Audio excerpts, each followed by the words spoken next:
Hi everyone, it's Kelly and I wanted to share with you my most recent reads. And I have eight books to talk about today. And this is actually a really great round of books. I just got really into a contemporary mood and have just been gobbling up contemporaries that I'm really enjoying. Of these 8, only 2 of them are under 4 stars. So lots of 4 stars and 3 5 stars. So I'm just really excited. I just feel like I've just been in this mood to devour contemporaries that are kind of tropes I like and things like that. So they've been really good. So there are some new favorites. So I'm just going to talk about them in order so that we'll start with the 2 I didn't love and then work my way up through the ones that I really enjoyed. So first of all, the one I liked the least is Graffiti Moon by Cath Crowley. And I gave this one 2.5 stars. So it was below average. I just didn't really enjoy it that much. This is a novel that takes place just in one night.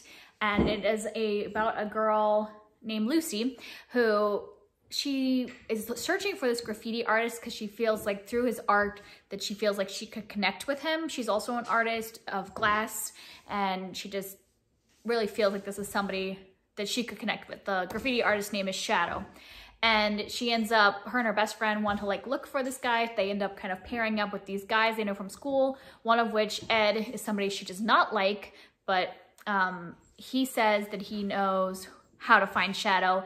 And it turns out that Lucy and Ed end up kind of on their own searching for Shadow the majority of this book. And yeah, I didn't feel much connection between the two is the problem. When it is a one night book, there's not gonna be a lot of character arc and development over one evening. So it's really about the 2 characters' connection with each other and their conversations and stuff like that. And I just didn't think that they had much of a connection when they would talk. I feel like they weren't really connecting when they talked. They were a lot of times weren't even telling each other the truth that we as readers knew that they were not being truthful. And so it's if you're not developing a connection, what's the point? So yeah, I just didn't really enjoy this that much for that reason, because there was missing chemistry between those characters. And then the next one is Emmy and Oliver by Robin Benway. And this is a YA book about 2 friends, Emmy and Oliver, who grew up together, were next door neighbors. And then I think when they were in 2nd grade, Oliver is kidnapped by his father. And for years, they haven't seen each other. And then now that they're in high school, I think they're around 17 or something like that, he is brought back to his mom. So he was found and brought back. And so they're kind of if you hear a lot of noises, that's the kittens. They're playing with a tunnel, one of those kid tunnels. So it's a lot of noise. So yeah, they're kind of rekindling a friendship because, they missed 10 years of getting to know each other. And then kind of a relationship develops. And I think my problem with this book, I gave it 3 stars. It was fine. I could see why other people like it, but the problem I had with it and why I didn't really enjoy it that much was that I felt like she was trying to do 2 things at once and didn't really fuse them together, which is she was trying to create a cute YA contemporary romance and put in kind of a hard-hitting kidnapping thing, but they didn't really go together. I didn't feel like the kidnapping storyline went far enough to really get me invested into what happened in this whole, I don't know, it just didn't feel very dramatic or emotional at all. And then the actual relationship did not feel very much chemistry either. What is with all these books where I'm not feeling chemistry between, you need to feel that they like each other and that there's that beginning of the relationship, butterflies and stuff like that, or it doesn't, who cares? And to me, it felt like if she had kept them as friends, if it was platonic, I actually might have liked this a lot better because I just didn't feel anything romantic between the 2 of them. I really liked them starting to connect as friends again and building that relationship, but as soon as it went romantic, I was completely not invested anymore. Are you guys gonna hit my tripod now? Come up here. Why don't you come up and show your cute face? Here's Cole. They really want to play with that tunnel, so they're gonna go make some more noise. Well, those are the 2 that were disappointing, and the rest of these I enjoyed. This is Onyx. He came up to snuggle for a little bit before he goes back to play. And so I'll start with my 4 stars. So this one is The Song Will Save Your Life by Leila Sales. And this one I gave 4 stars, but I don't necessarily, this is one of those weird ratings where I didn't necessarily enjoy it fully to the level of 4 stars, but I think it's a 4-star quality. Like this is one of those that maybe isn't as great an adult reading it. But if I had read this back in high school, I think I would have really loved it. And so I think writing wise and style and all that, I think she did a great job. So this is about a girl named Elise who is in high school, and she's just for years have had a hard time in her school, getting bullied, doesn't really have any friends, kind of is suffering from depression. There is trigger warnings for suicide and depression in this book. And so she's, at the beginning, we're just really like, she's having a hard time. And then one night she happens upon this nightclub and kind of gets invested into this world of this nightclub and DJing. And that's why it's like The Song Will Save Your Life, that the music and the act of DJing is what has kind of like helped her. And I think that even though I necessarily didn't super connect with the character and all that stuff, I thought she was a really well done character. And I felt this way about Leila Sales' other book I read, Tonight the Streets Are Ours. I thought it was well written, but it was very, like sometimes young adult can be read by any age and you could still feel that connection. But I think her books are really good for the age that they're meant for. And so I think that she makes really great teen characters that if you are a teen or in your younger 20s, I think that you would really connect. For me, I probably connected more with her parents, which maybe is kind of what makes sense, being as I am a parent. But I thought it was really well done. Her character, like you got to know Elise and her feelings about herself and the people around her, and saw her character development was amazing. Like I think the author does a great job with her characters changing throughout the novels and really like growing and developing. So I would say that if you are somebody that is an adult that maybe doesn't love teen stuff, I would avoid this. But if you like that kind of stuff, it is a really well done book.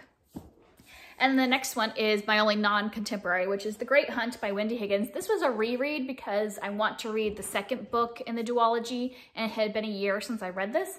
And I started off just like skimming it, thinking I'll just like get the plot points so that I can finish the series out. And I just like got sucked in and read the entire thing cover to cover because I just really enjoy this. This is not like anything profound, but it is a fun read to me.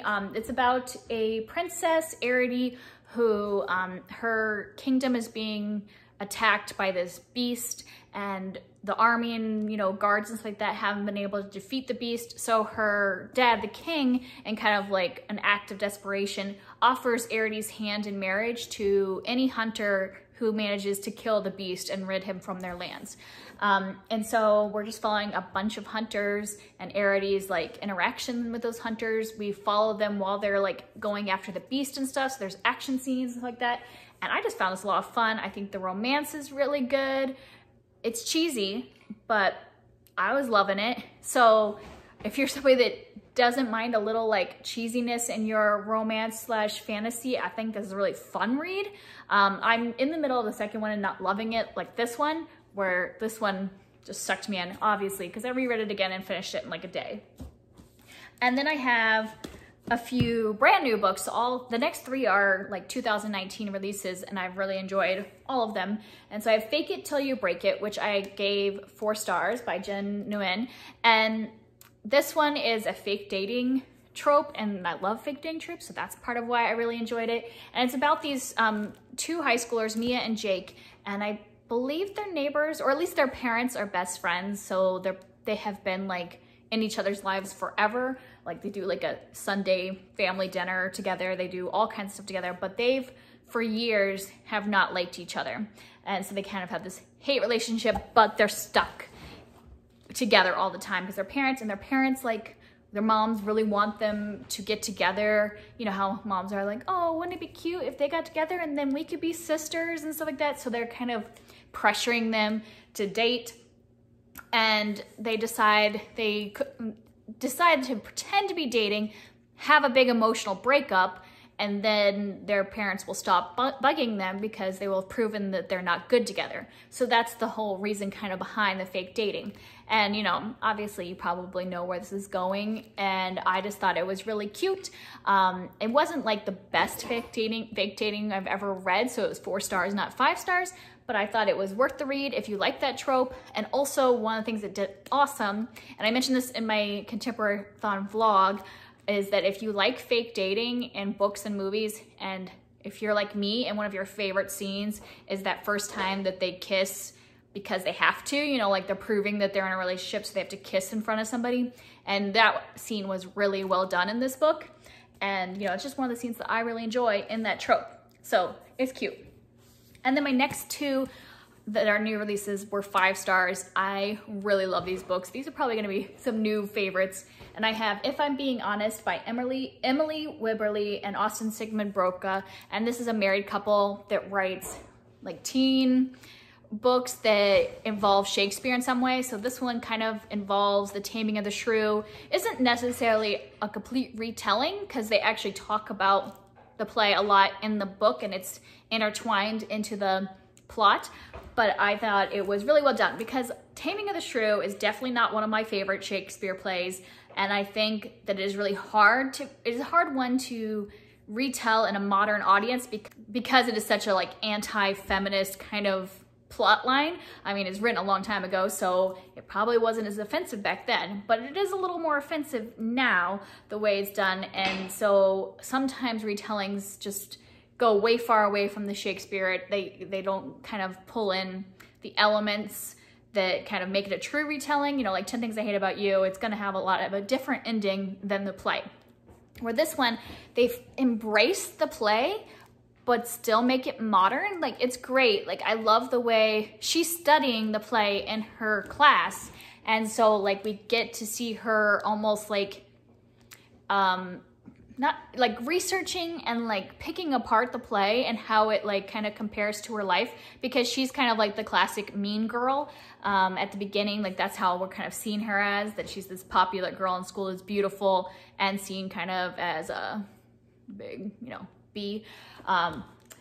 And so, yeah, she kind of sees herself in the main character of The Taming of the Shrew.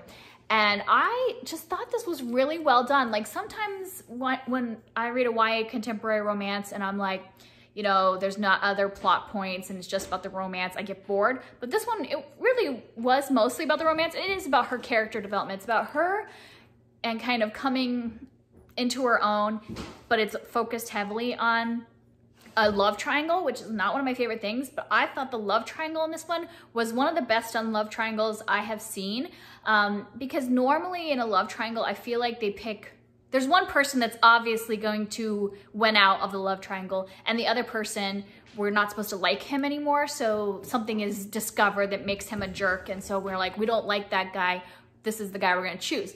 And I don't think that's necessarily realistic to life, that you can, especially in high school, like 2 different guys and you just have to find out which one's right for you. It's not that one guy's a jerk, it just might be that like you connect more with one or the other. And I felt like that's how they did the love triangle. Like, they didn't make one into like the villain. And I really enjoyed the way that was done. And so I just thought this was a really fun one, especially if you like Shakespeare. I think you should check it out. It was good. And then the next one also involves Shakespeare a little bit, and this is Well Met by Jen DeLuca, and this is an adult romance, and this takes place at a Renaissance fair, and this one was like everything I could want in an adult romance. Like, it's not my genre really, adult romance, because there are sex scenes in this one, and they're not fade to black, so it's just not normally my thing. But I really enjoyed the relationship in this, and will probably buy a copy of myself and read this again someday, because I just thought it was so good. I loved the setting. I've never seen a book that takes place at a Renaissance fair. It was so much fun to, like, you could kind of imagine yourself being in the fair, in the woods and all that stuff, and picture the cast and their clothing and all those things. And this is about a girl, what is her name? Emily, who she has recently had broken up from a long-term relationship. She doesn't really have anywhere to go. And so she moves in with her sister who just had an accident. So she's taking care of her sister and driving her niece places and stuff like that while her sister is recuperating. And her niece really wants to do this Renaissance fair, but in order for teens to volunteer, they need an adult to go with them. So Emily decides to volunteer. And then Simon, our guy, is kind of like the head of the Renaissance fair. And right away, they don't like each other. They get on each other's nerves. So like in real life, they just can't say anything nice to each other. But then when they're in their costumes at the Renaissance fair, for some reason their characters really connect. And so it's just this really fun thing that like you're like confused between the real life and the character life, that in real life they're not liking each other and they're always fighting. But then when they are in their character, there's like super chemistry and it's very romantic and cute and fun. And you know, they'll start to blend together, you can imagine. And I just thought it was the cutest way to do a hate to love romance that I've ever seen. So yeah, I really enjoyed it. I also loved how they used Shakespeare in this. Like they just talk about Shakespeare a little bit, but one of my favorite scenes is they actually use one of Shakespeare's sonnets as like a form of foreplay basically. And that was a really cute scene. Like just love it. For somebody who's a Shakespeare fan, it was good. I would highly recommend it. It's a cute, fun, fast read. And then my last one is my favorite of the last couple weeks, and that is More Than We Can Tell by Brigid Kemmerer. This is the second in a duology. It is a companion novel to Letters to the Lost, but I would suggest reading Letters to the Lost first because it has some spoilers for what happens in that book. And this is the main character from Letters to the Lost. This is his best friend is the main character, Rev. And then we're also following Emma. So we're following these two high schoolers and they both are dealing with some problems in their life. And so there's some hard issues in this. Rev has just been contacted by his birth father for the first time in like 10 years. And his father was very abusive to him as a child. So that's kind of disturbing his life and his relationship with his adoptive family and all that. And also his self-worth, because it's bringing back all those examples of his abuse. So there is like trigger warning for child abuse in this. And then in Emma, she's dealing with a lot of online bullying. And so they're both dealing with hard things. And there's like, they're meeting each other and kind of forming a relationship and friendship and stuff like that. And I just thought it was really well done. I think she does a great job with these kind of hard-hitting contemporaries, that they have enough romance in them to lighten it up and not make it like so sad and depressing, but still have real issues. And I love the way she makes her characters feel like fully fledged like teens that we could like, I feel like these are teens that could be real. They have problems, but they also have really great parts of their character, and it just feels like a full character. Yeah, I love it. This duology is 5 stars for me. I definitely will probably reread them in the next year to read them back to back so I can kind of enjoy it again.